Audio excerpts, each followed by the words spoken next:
এই প্রবাসে নতুন যারা আসছেন তারা সহজে হাল ছাড়বেন। মনে রাখবেন, প্রবাসে যেহেতু আপনি আসছেন, আজ না হোক কাল সফল হবেন একদিন।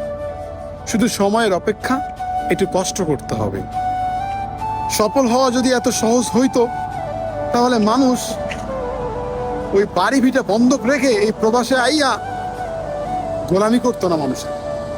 এই প্রবাসে অনেক ধনীর দুলাল পইরা আছে নিজের স্বপ্ন পূরণ করার জন্য, অথচ দেশে কিন্তু তাদের কোটি কোটি টাকা পড়ে আছে, তবুও নিজেকে সফল করার জন্য, নিজেকে প্রতিষ্ঠিত করার জন্য এই প্রবাসে পাড়ি জমায়। বুঝছেন? তো সফল হওয়া এত সহজ না। যারা নতুন আসছেন, অল্প একটু ধৈর্য ধরেন, আল্লাহর কাছে শুকরিয়া আদায় করেন। মনে রাখবেন, পৃথিবী সবার দুয়ার থেকে ঘুরে আসলে আল্লাহর দুয়ার থেকে ঘুরবেন না আপনি, আল্লাহ আপনাকে ফেরাবে না। আমরা মধ্যবিত্ত যারা, তারা কিন্তু সবসময় ঋণ করেই প্রবাসে আসি। আমরা অনেক কষ্ট করি, অনেক পরিশ্রম করি, এরপরেও কিন্তু আমরা সফলতা পাই না।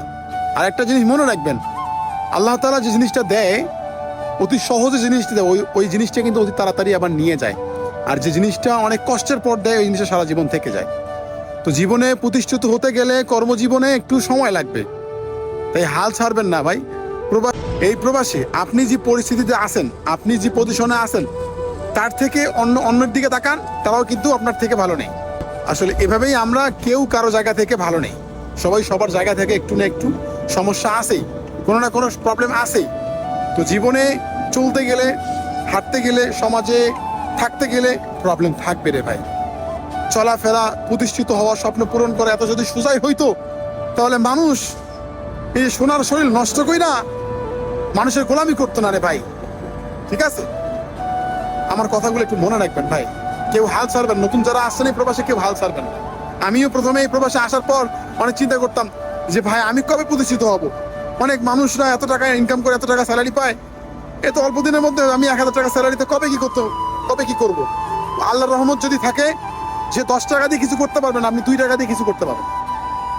সময় লাগবে ভাই, মনে ধৈর্য লাগবে, আল্লাহ তাআলার প্রতি বিশ্বাস রাখতে হবে, কখনো নিরাশ হবেন না। মনে রাখবেন, সবার রাস্তা যদি বন্ধ থাকে, তাহলে আল্লাহ তাআলার রাস্তা বন্ধ নাই, উনি আপনার জন্য যে কোনো রাস্তা একটা বের করেই দিবে। বুঝছেন? তাই যারা নতুন প্রবাসে আসবে